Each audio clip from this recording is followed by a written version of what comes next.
How the fuck's it going, everyone?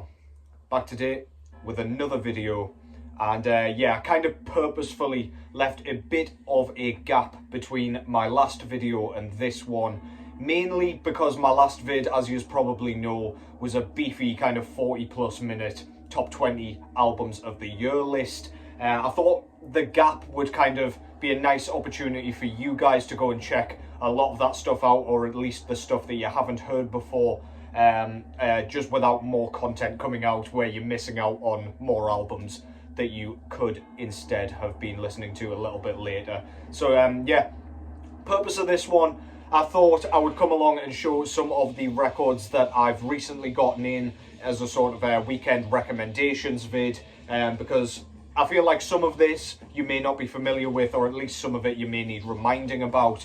So yeah, just going to show a few records and chat a bit about them. You know what we do here by now.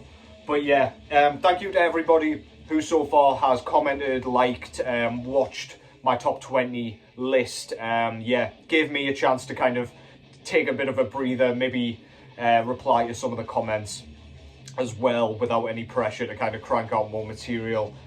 It was just a bit of a chunky one, so I thought I'll have a bit of a break. With the kind of Christmas period coming up, I've been busy at work anyway, so yeah, thank you all for your patience. Thank you as always for the support, and let's get into this thing. So first of all, what's going on in the background? Holy shit, that glare is horrific. I'm sure you just get the picture. This is Baphomet with their sophomore full-length album entitled The Dead Shall Inherit. I've shown this one before. This is a death metal band based out of New York, and this one came out in 1992.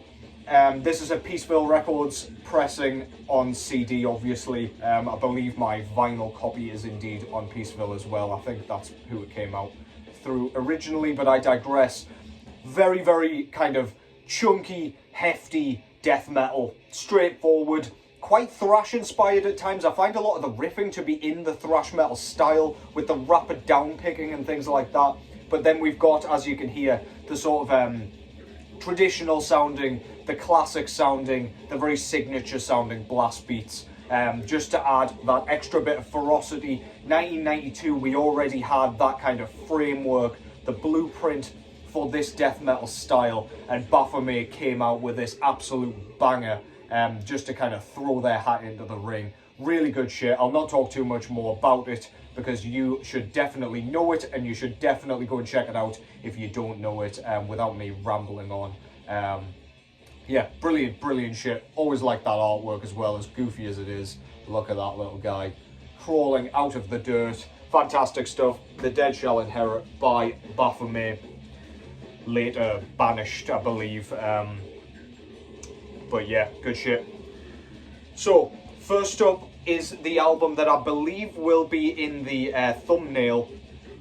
I've been meaning to pick this up for fucking years, literally years. I feel like it's in my CD collection somewhere, but I think I saw somebody post it recently and I was like, I need to go and find myself a copy of that. Luckily, somebody still had it. I think it was Earache Records still had this one, which kind of makes sense considering, and you will see why.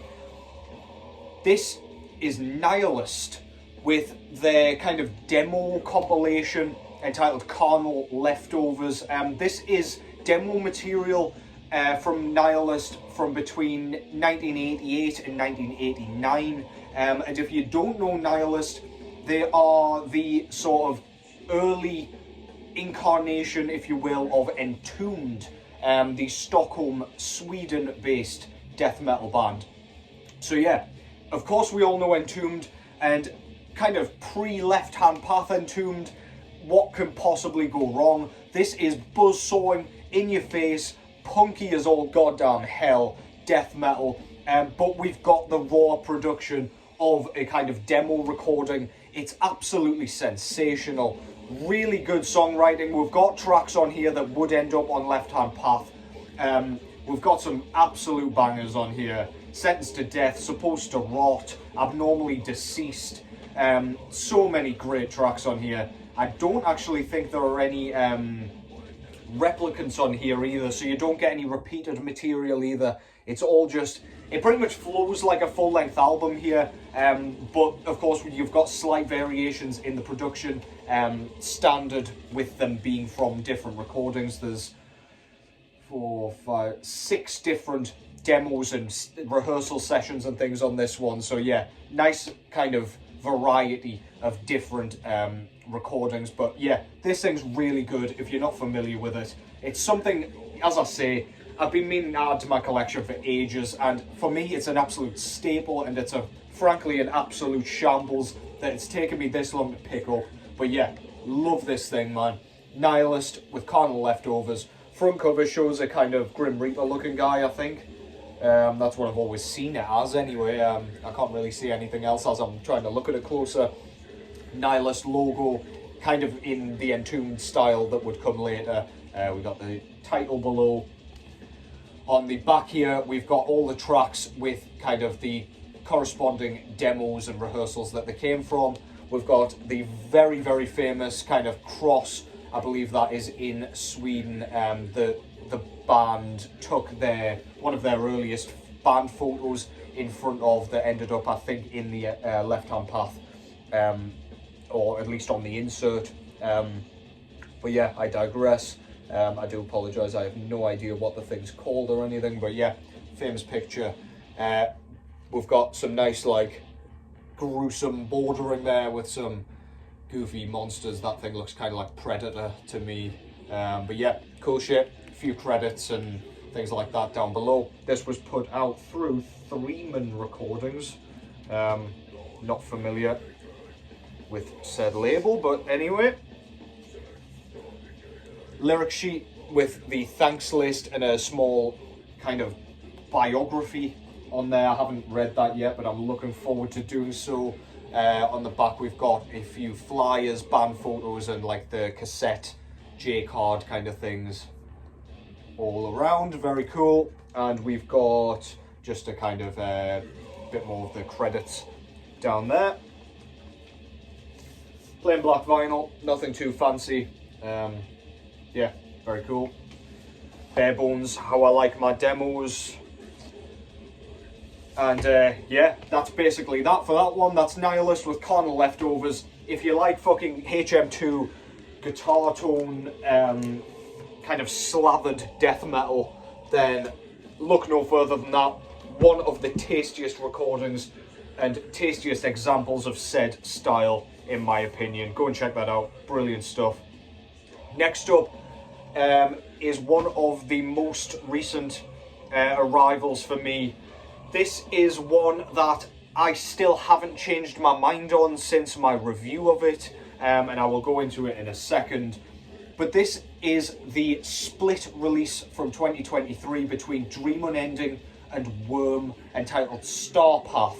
This was put out through 20 Bucks Spin, and yeah, as I say, Worm out of Florida, playing their kind of, I guess, symphonic black metal tinged death doom metal, and Dream Unending out of Canada / US, international band, international duo made up of Derek Vella out of Tomb Mold and Outer Heaven, and Justin Dettori out of Sumalands and Innumerable Forms. That band is more of a kind of atmospheric, it's almost psychedelic funeral doom / death metal band, bit of everything, to be honest.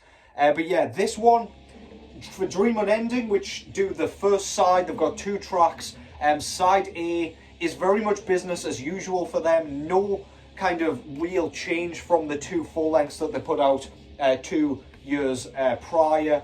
But the tracks here are very sort of lead guitar heavy. We've got a bit of Latin acoustic stuff going on there. We've got some really nice kind of traditional heavy metal vocals from one of Derek Vella's relatives, I believe. I don't know if it's his dad or his brother or what, but yeah, really cool. But then the crushing kind of doom elements are still very much there. Justin's gruff kind of bellows really just cut through the mix. One of the most noticeable sort of aspects of their side. Really good, really well written, flows as it should as an album, or as though it's an album. Yeah, can't complain about that side. But as I said, my mind hasn't changed on the complaints I had about Worm's side on this one. Worm don't seem to know what they're doing. They seem to be stuck at a bit of a crossroads. They know exactly what they're doing in terms of individual aspects, but they don't seem to have a direction for it. This, or at least their side, doesn't feel like a cohesive piece to me. It feels like a... I don't know, it feels like they've got a signature style down, but they want to add everything into it. It's the same sort of thing I described just earlier today, this kind of thing as, like, you know when bands use technicality or speed as a substitute for good songwriting? I feel like that's what Worm is kind of doing here. Lots of stuff sounds really fucking cool on it, but as an album it doesn't flow. It feels like there's lots of individual ideas, almost from different people, that are going into this, but nobody stopped to think, we should probably write this as an album as opposed to individual tracks, because the kitchen sink and everything has been thrown into it. And for me, that doesn't make a good album. It might make good individual moments, but I'm not here for that. I don't buy vinyl for that. But yeah, I've got to say there's lots of cool elements into it, added into it. We've got very, very sluggish, crushing death doom. We've got the kind of spacey, almost disembowelment atmospherics going on with the lead guitar, kind of the very sparse lead guitar notes. We've got some synth work going on that brings across a almost Emperor vibe. It's very atmospheric, black metal-esque, but then the blast beats and the production changes for those blast beats when they come in, and it feels like a kind of, yeah, like a symphonic black metal attack. The vocals here, they use both the gutturals and the high-pitched screams, but emphasis on the screams. I almost felt like this was going to be more of a black metal focused release, and it isn't really. It's still the same thing, as though they haven't evolved nor adapted since their last release, Blue Nothing, and it's a bit of a shame for me. Like, I'm a big fan of Worm's sound, but I feel like their songwriting needs work, if this is anything to go by. This is like a 45-minute-ish split, so plenty of bang for your buck. This is basically a full-length album, as long as you like both bands. If you just listen to one side, then, I mean, it's not worth your time nor money nor effort. But yeah, really enjoyable listen anyway. There's lots to enjoy on the Worm side, despite my gripes. I just don't think I could listen to like a full-length album from Worm with them doing this, especially with all the solos. It's just so tiresome and tedious, and like just starts to get on my nerves after a while. I'm really pleased it's a shorter release, but fuck knows what they're going to do on the next one if they continue in this vein. But anyway, I digress. Very, very cool artwork. Arguably one of my favourites of the year, but I will actually do a video on that at some point, as long as I kind of remember to write that down. But yeah, Mark Riddick did this artwork. That's right, the Mark Riddick that we're used to doing kind of black and white drawings of skeletons covered in gore and worms and infested with God knows what, intestines hanging out. Picked up some colours and delivered a phenomenal piece of art here. It pretty much symbolises everything about these bands. We've got the kind of grotesque, decrepit looking corpse, undead, whatever, in a hood for the Worm side, and a very ethereal, very mysterious looking silhouetted character with a bunch of kind of cosmos and what, a bunch of cosmos. I think that's the collective term for that, by the way.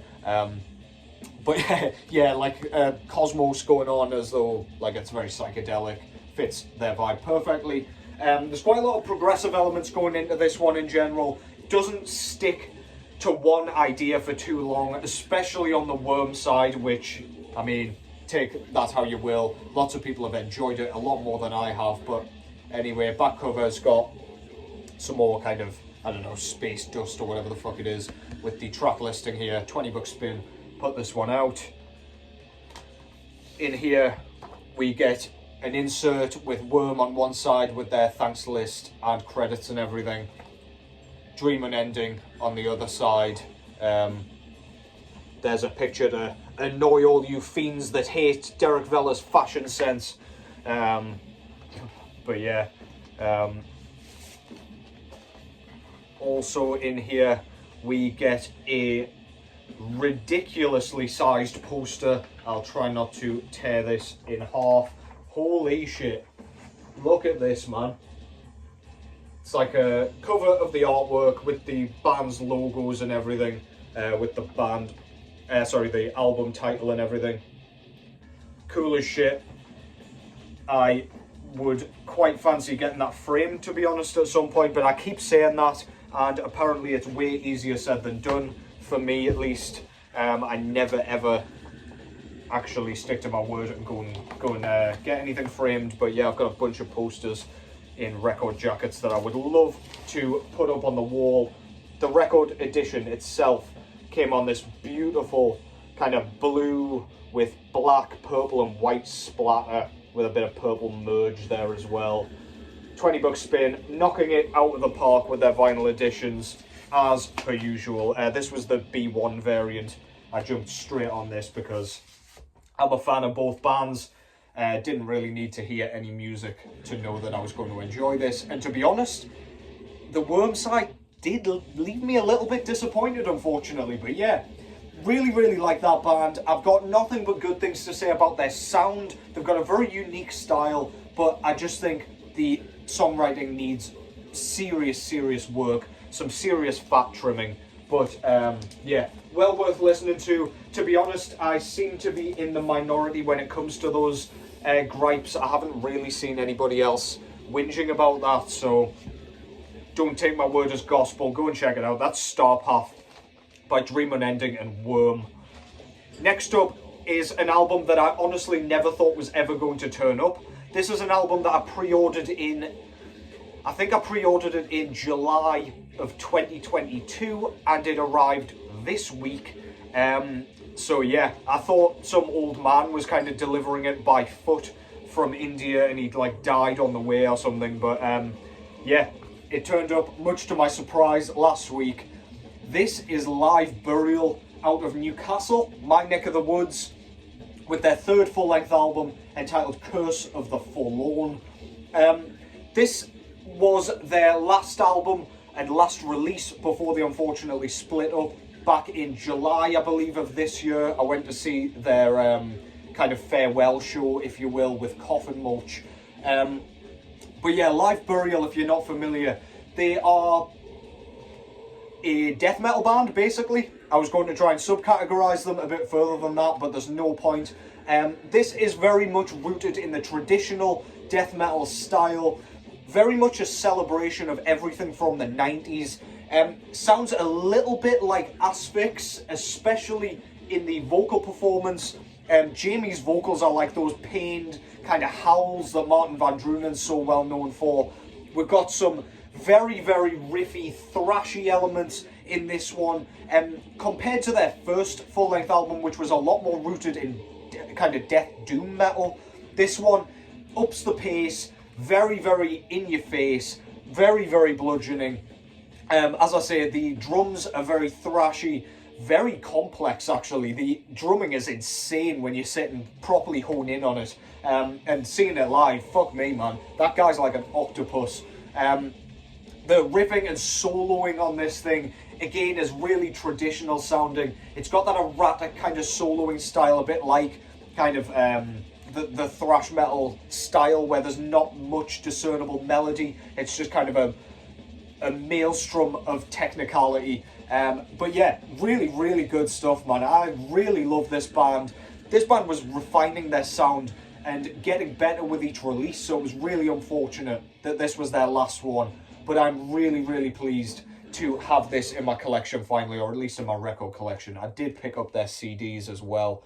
But yeah, start from the beginning, work your way through. This is absolutely wonderful. Underrated band, if you ask me. Yeah, this was put out in 2022 by Transcending Obscurity Records. Front cover there shows a Dark Souls looking guy staring into a whirlpool with some trees and yeah, like a cobbled path and a castle in the background. Very, very cool. Love that artwork. Love their logo as well up top there. Got the title down below. It's a very kind of glossy, shiny cover here. Transcendent Obscurity seems to enjoy doing that with their releases, but yeah, really nice quality. It's just not very camera friendly, I guess, but we've got the track listing there with a zoomed in picture of our guy with his flare or torch. It almost looks like a wand, to be honest, but yeah, Transcendent Obscurity Records put this out. This is a nice gatefold with a picture of the band there, track listing and the lyrics there. I forgot to mention actually Lee Anderson's bass work on this. If you're familiar with any of his work with bands like Plague Rider or Horrified, you'll know he doesn't really stick to just basic rhythms. Very twiddly bass lines, very, very complex and very, very audible as well. So if you like your bass guitar, do jump in on this as well. I do apologise, it's unacceptable that I forgot that, but yeah. And the disc itself came on this stunning kind of blue with black splatter, purple splatter, orange splatter, bit of a light green there as well, bit more blue on the other side. Very cool. Again, Transcendent Obscurity, a bit like 20 Buck Spin, is well known for their kind of splatter variants. Always do a killer job. I've got a few of their releases now. I'll be hesitant to pick up another one anytime soon just because of how long it took. I suppose it was probably kind of press and plant holdups and shit, but yeah, gone are the days where I really want to be doing like ridiculous in advance pre-orders. I just can't be arsed. I want to spend my money and get the item fairly sharpish, but yeah, good shit. Live Burial, Curse of the Forlorn, can't recommend that one enough. I did actually forget to show something out of here, none of which is, that's what I'm after. Just the kind of hand-numbered card as well, which Transcendent Obscurity likes to do. Just a bit of a gimmick really, but yeah, 7 out of 100 for this variant, and I got variant number 2 apparently. I don't pay much attention to that sort of shit, but yeah, regardless, go and check that out.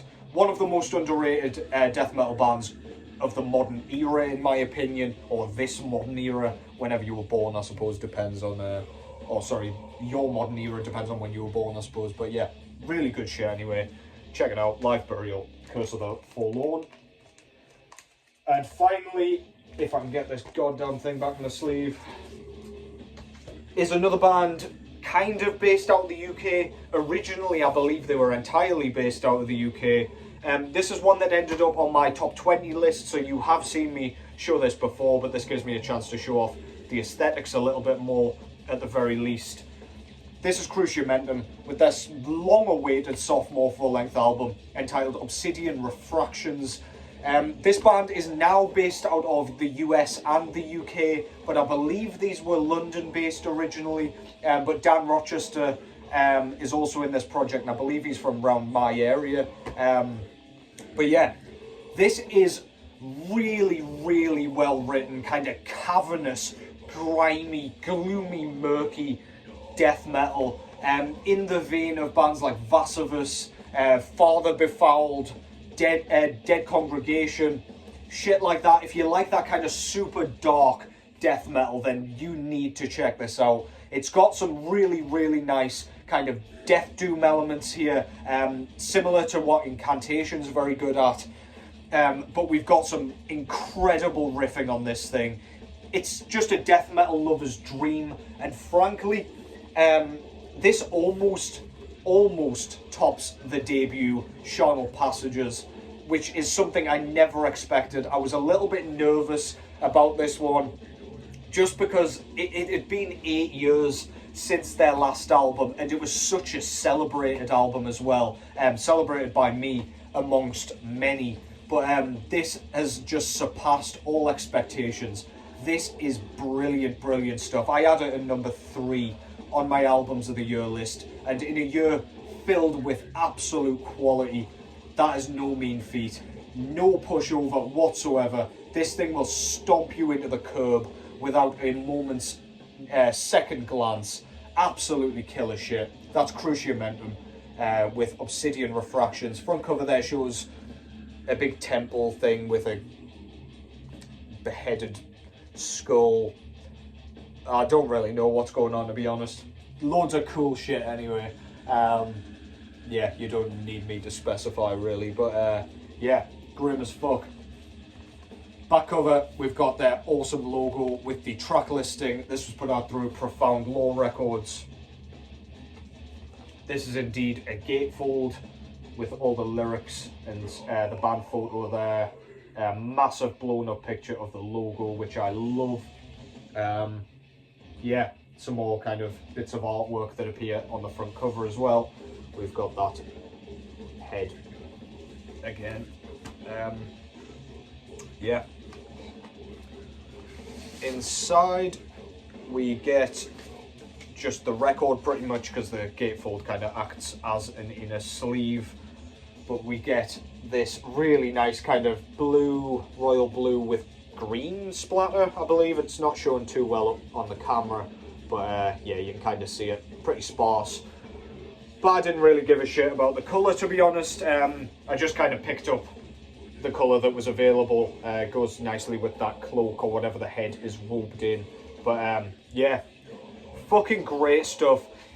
If you like Dead Congregation and you're not familiar with Cruciamentum, this record will definitely scratch the itch for more of that style. Yeah, the UK is killing it at the minute for this almost blackened death metal style. It's just so dark and evil and brooding sounding, and it's absolutely phenomenal. Cruciamentum, Obsidian Refractions. You don't know how good it's makes me feel to be able to say we've got the second Cruciamentum album. But yeah, that concludes that for today.